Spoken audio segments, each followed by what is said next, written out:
안녕하세요. 이야기로 이해하는 수학의 원리, 수학으로 푸는 세상의 비밀의 MC 김수현입니다.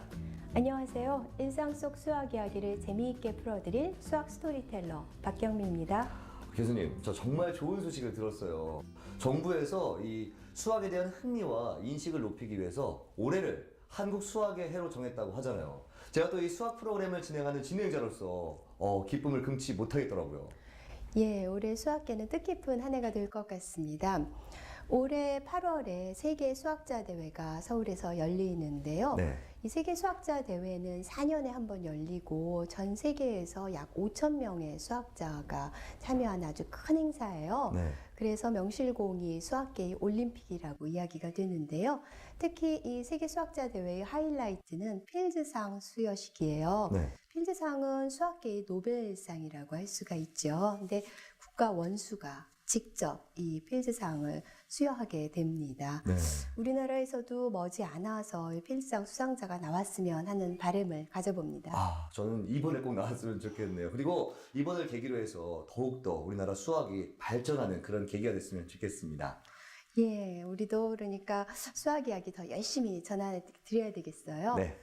그나저나 지금 하나 퀴즈 시작하고 싶은데요. 시작할 때 항상 퀴즈로 시작하시죠. 예, 10월 20일이 혹시 무슨 날인지 아세요? 10월 20일이요. 그래서 일단 교수님 생일을 아는 것 같고요. 좀 모르겠는데요. 예, 10월 20일은 유엔이 제정한 세계 통계의 날이에요. 네.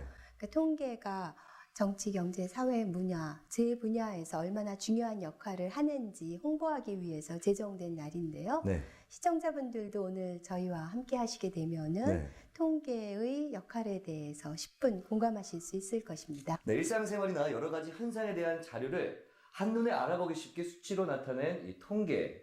우리의 생활을 개선하는 통계의 놀라운 힘을 또 흥미로운 예들을 화면으로 만나보도록 하겠습니다.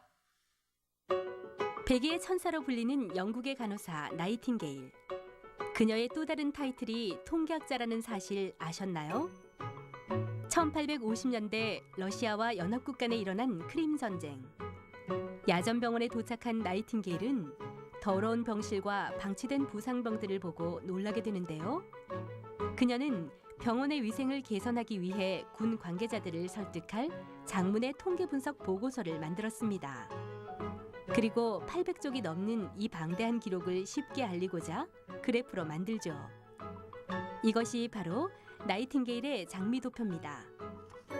빨간색은 전투로 인한 사상자, 파란색은 전염병으로 인한 사망자, 흑색은 기타 원인으로 이 표를 보면 전투로 인한 부상보다 병원의 불결한 위생 상태로 인한 질병으로 인한 죽음이 훨씬 많다는 것을 한눈에 알 수 있죠. 이 보고서 덕분에 병원 치료에서 위생의 중요성이 강조됐고 개선된 위생으로 1년 만에 전염병으로 인한 사망자 수는 급격히 떨어졌습니다. 나이팅게일은 통계로 수많은 생명을 구한 셈이죠. 나이팅게일이 통계학자였다는 사실 정말 몰랐거든요. 참 신기하기도 하고 또 이 나이팅게일의 수학적 능력 또 실력이 많은 병사들을 살릴 수 있다는 점 감동받았습니다. 이 1850년대 당시에는요, 전쟁터에서 병사가 사망하는 주요 원인이 부상이라고 생각을 했는데, 네. 이 위생 상태가 불결할 때 부상 부위가 감염에 의해서 사망할 수도 있다는 그런 개연성을 별로 인정하지 않았던 거죠. 네. 그런데 이 나이팅게일이 위생 상태와 사망률 사이의 통계적인 자료를 제시하면서 수많은 병사들의 목숨을 구할 수 있었는데요. 네. 10마디 말보다 시각적 그래프, 또 수치 이런 것이 얼마나 중요한지를 잘 드러내는 그런 대목이라고 할 수 있습니다. 지금 여기 옆에 나와 있는 이 그래프인 거죠. 이름이 장미도표잖아요. 확실히 이렇게 원 모양으로 만들어 놓으니까 장미 모양 비슷하게 보이긴 하네요. 예, 이게 그 유명한 장미도표죠. 네. 이 장미도표는 비율 그래프의 일종인데요. 비율 그래프는 이제 전체에서 각 항목이 차지하는 비율들을 보여주는 그래프로 네. 초등학교 때 이제 원 그래프, 띠 그래프 이런 걸 배웠었어요. 네. 근데 이제 원 그래프에서는 이 360도가 있으면은 그 비율에 따라서 이렇게 중심각을 나누어서 부채꼴 모양으로 분할을 하는데, 이 경우는 그 부채꼴의 반지름들을 다 달리하니까 각 항목이 차지하는 비율이 더 잘 드러나기도 하고, 네. 또 이게 각각이 꼭 꽃잎 같아 보여서 네네. 장미꽃 모양으로 보이죠? 네, 그러네요. 그런데 궁금해지는 게 나이팅게일은 간호사잖아요. 그런데 어떻게 통계에 능통할 수 있었을까요? 이 나이팅게일은 1820년 영국의 상류층 가정에서 태어났는데 네. 어려서부터 수학에 흥미가 많았다고 해요. 네. 또 뿐만 아니라 여러 가지 정보를 수치를 이용해서 나타내는 것도 또 즐겨 했었고요. 그래서 이 크림 전쟁 이후에 나이팅게일은 이 통계 자료를 이용해서 영국 병원의 위생 상태를 개선하는 데 크게 기여했고, 네. 뿐만 아니라 그 식민지였던 인도 농촌의 위생 개선에도 역시 큰 역할을 했습니다. 그래서 그런 공로로 영국 왕립통계학회의 첫 여성 회원이 되기도 했는데요. 와, 대단하네요. 사실 나이팅게일이 간호사로서 지낸 기간은 4년 남짓이라고 하고, 네. 나머지는 통계를 이용해서 인간 생활을 개선하는 데 크게 이바지했습니다. 네. 그래서 제가 좀 살짝 조사를 해봤는데 나이팅게일이 이런 말을 남겼다고 하더라고요. 오직 통계 연구만이 국가를 바르게 이끌 수 있다. 아, 이 통계가 어떤 현상을 설명하는 데 그치는 것이 아니라 사회를 바꿀 수 있다는 게 참 놀랍기도 하고 신기하기도 합니다. 좀 그러면서 드는 또 궁금한 점 제가 좀 많은데요. 이 어떻게 보면 통계가 사회를 개선하는 목적으로 만들어진 게 아닐까 하는 생각도 들더라고요. 예, 통계학의 기원은 고대 로마와 중국의 인구조사, 인구 센서스에서부터 찾아볼 수 있는데요. 네. 당시에 인구를 정확하게 파악할 필요가 있었어요. 왜냐하면 세금을 걷어야 하고 또 군대에 병사를 모집해야 하니까는요. 네. 통계를 스태티스틱스라고 하는데, 이거는 상태를 나타내는 스테이터스, 또 국가나 주를 의미하는 스테이트와 어원을 같이 하죠. 그러니까 뭐 국가적인 목적으로 어떤 상태를 알아내기 위해서 실시하는 것과 이제 통계가 연결된다는 의미겠죠. 네. 그렇다면 이 통계가 언제부터 이렇게 학문적으로 체계를 잡은 거죠? 17세기 영국인데요. 당시 영국은 전 세계에 식민지를 거느리고 있었잖아요. 네. 그러다 보니까는 물자도 들어왔지만은 전염병도 많이 퍼지게 됐어요. 그래서 영국에 사망자가 많았는데, 이때 사회통계학자, 최초의 사회통계학자라고 할 수 있는 존 그랜트가 런던시의 사망자와 외국과의 교역 사이의 관계를 통계적으로 분석을 했고, 그것으로부터 최초의 통계적 추론을 하게 되죠. 이 존 그랜트는 그것뿐 아니라 생명표라는 것도 최초로 만들었는데요. 네. 생명표는 연령에 따른 사망 확률을 나타낸 것으로서 인구학의 기본이 되죠. 네. 이 통계 자료를 분석하고 조사하는데 말씀하신 표나 또 그래프가 많이 활용이 되잖아요. 옆에도 이게 장미도표가 나와 있는데 제가 알기로는 요거만큼 이것보다 더 혹은 더 아주 유명한 그런 통계 그래프가 있다고 들었어요. 예, 그건 바로 19세기의 미나드 도표인데요. 네. 아, 여기 나왔네요. 이게 지금 나폴레옹의 러시아 원정을 한눈에 볼 수 있도록 이렇게 만든 표잖아요. 예, 이건 프랑스의 공학자 찰스 미나드가 그린 미나드 도표로 나폴레옹의 러시아 대원정 상황을 이제 아주 자세히 나타내고 있는데요. 우선 시작부터 여기까지는 이 갈색 그래프가 나폴레옹 대군이 원정을 시작해서 모스크바까지 갈 때, 네. 그다음에 검정색은 모스크바에서 귀환할 때의 상황을 나타내는데, 이 그래프의 두께가 병사의 수를 나타내는 거예요. 네. 그래서 처음에 42만 정도로 시작을 했는데, 이 모스크바에 도착했을 때 보면은 이 두께가 한 4분의 1 정도로 줄었죠. 네. 그러니까 10만 정도밖에 남지 않은 것이고요. 그래서 동일한 두께로 시작을 했죠. 그러니까 10만으로 시작을 해서 사실 다시 귀환을 했을 때는 10,000명 정도밖에 남지 않은 거고요. 네. 그 다음에 아래 보면 꺾은선 그래프가 있는데, 네. 여기 기온이 적혀 있는 거 보시죠? 네. 그러니까는 그 기간 동안 기온 변화까지 잘 나타내주고 있습니다. 와, 정말 이 그래프 하나에 병사의 수부터 진행 경로, 기온까지 다양하게 담아냈네요. 이 미나드 도표에서 보듯이 통계 그래프는 어떤 정형화된 틀에 얽매일 필요 없이요, 나타내고자 하는 정보에 따라서 얼마든지 창의적으로 구성할 수 있는 것 같습니다. 네, 지금까지 이렇게 우리 생활을 개선시키는 통계에 대해서 알아봤는데 이 통계가 객관성과 타당성을 가지고 있지만 이 결과를 어떻게 해석하느냐에 따라서 또 굉장히 위험할 수 있잖아요. 네, 그래서 저희가 또 이 통계의 위험성에 대해서 한번 조사를 해봤습니다. 화면으로 만나보시죠. 이 상품의 가격 인상률은 50%다. 이 내용처럼 생활 속에서 나타나는 여러 가지 통계적 자료에 대한 항목들을 퍼센트로 많이 나타내는데요. 초등학교 때 배우는 쉽고 친근한 개념인 퍼센트. 어떤 양이 전체의 양에 대해 100분의 몇이 되는가를 나타내는 단위로 백분율이라고도 부르죠. 예를 들면 15%는 100분의 15를 나타내는데요. 하지만 우리는 퍼센트를 제대로 이해하고 사용하고 있을까요? 아까의 문제로 돌아가서 어떤 상품의 가격이 100원에서 150원으로 오른다면 원래 가격을 기준으로 인상 금액의 퍼센트를 계산했을 때 50%입니다. 하지만 50%의 인상률이 소비자들에게 가격이 너무 많이 올랐다는 인상을 준다면 퍼센트를 계산하는 기준, 즉 분모를 살짝 바꿔 원래 가격 대신 오른 가격으로 기준을 잡는다면 인상률은 33%로 낮아지겠죠.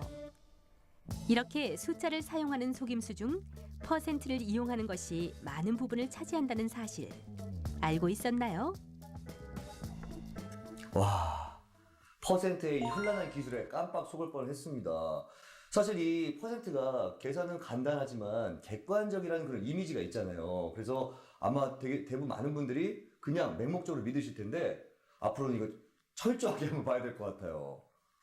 예, 1991년에 고속도로 통행료를 대폭 올린 적이 있는데요. 네. 그때 이제 너무 많이 인상했다라는 비판을 면하기 위해서 인상률을 계산하는데 어떻게 해야 되느냐면 원래는 원래 통행료분의 인상된 금액을 네. 해야 되는데 인상된 후의 통행료분의 인상된 금액을 한 거예요. 그렇게 되면은 분모가 커지기 때문에 인상률은 작아지게 되죠. 그렇죠. 그런 경우가 있었고요.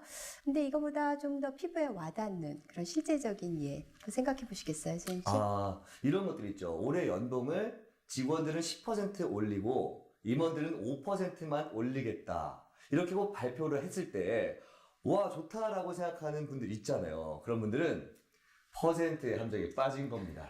아주 이런 거 한번 해보고 싶었어요. 사실 이게 보면 직원들 평균 연봉이 3천만 원이고 임원들의 연봉이 1억이라고 쳤을 때 직원들은 300만 원 오른 거지만 임원들은 500만 원이 오른 거거든요.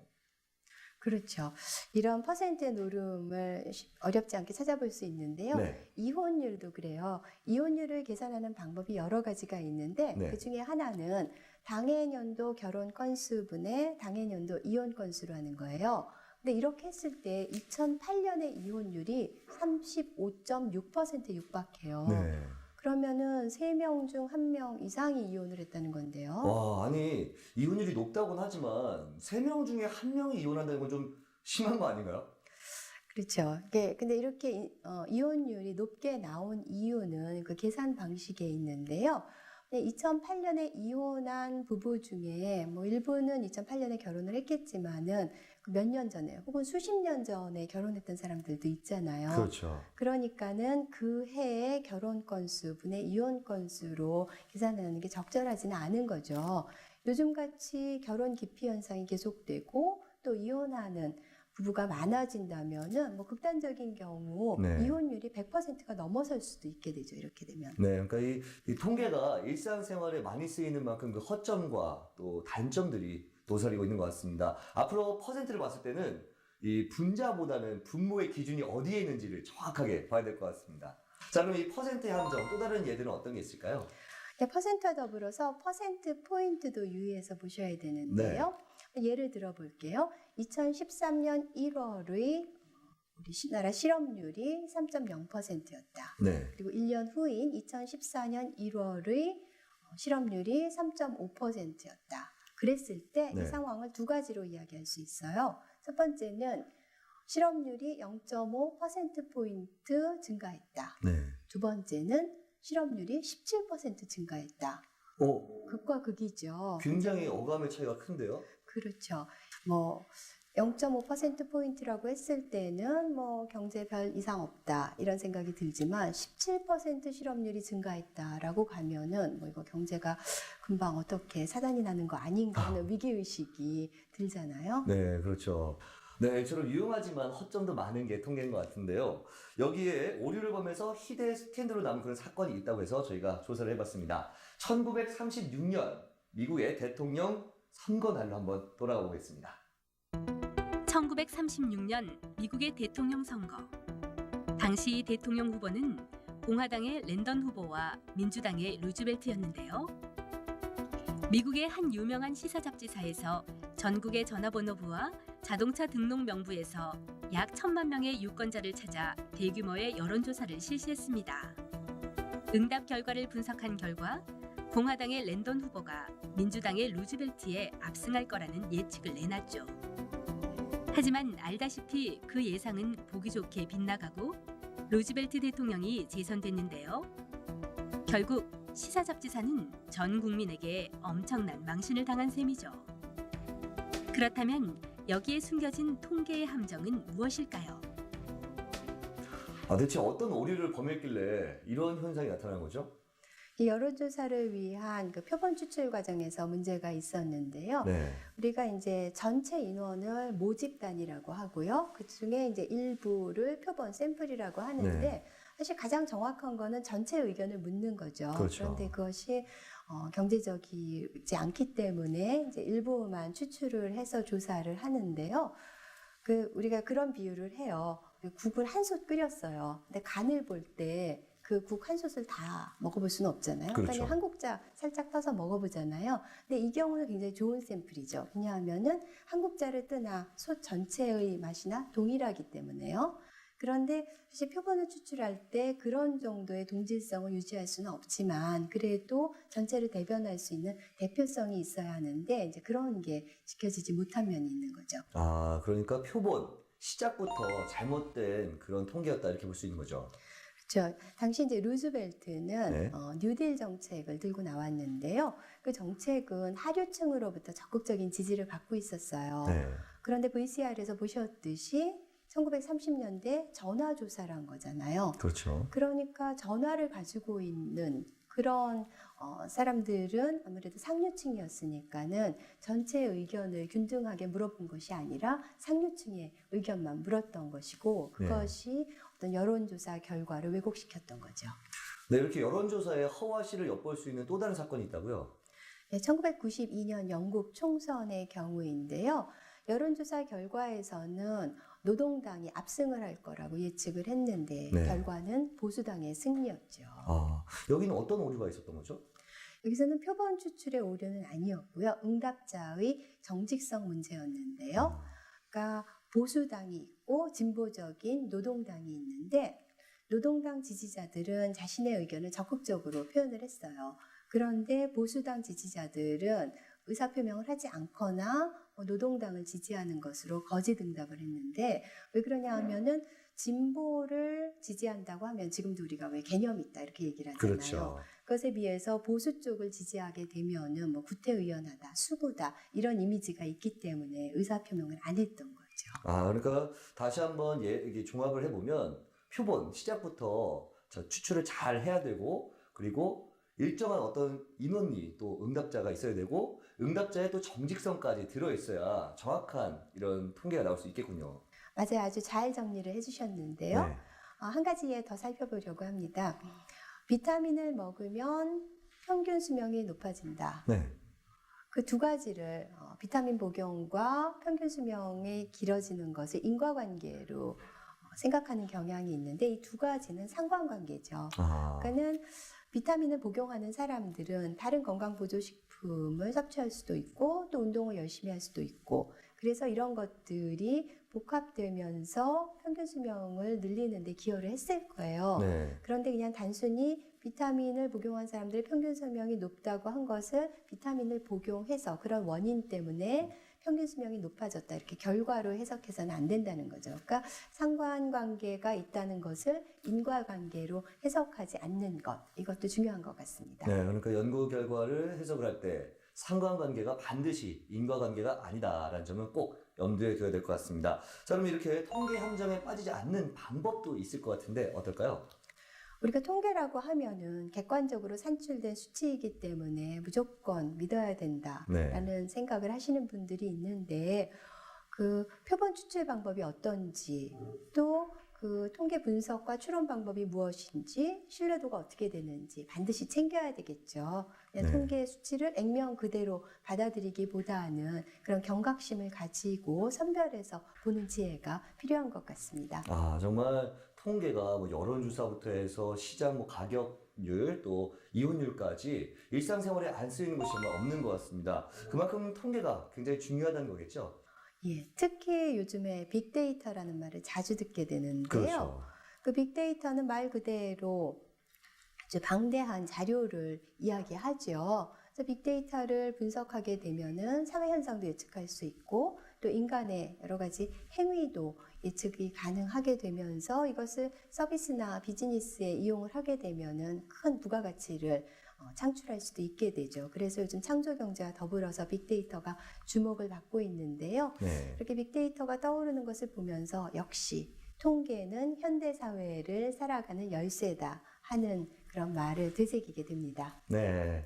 우리는 하루에도 무수히 많은 통계 정보를 신문, 또 TV, 라디오를 통해서 접하는데요. 스웨덴의 수학자 안드레아스 둠겔스는 이렇게 말했다고 합니다. 통계로 거짓말하기는 쉬워도 통계 없이 진실을 말하기는 어렵다. 아, 참 좋은 말인 것 같은데요. 뉴스 뒤에 감춰진 숫자의 의미를 이해하고 데이터가 지닌 놀라운 힘의 비밀을 알고 싶은 분들, 그 진실의 열쇠를 갖기 위해서는 이 통계의 원리를 제대로 이해하고 통계를 대할 때 비판적인 안목과 경각심을 갖는 자세가 필요할 것 같습니다.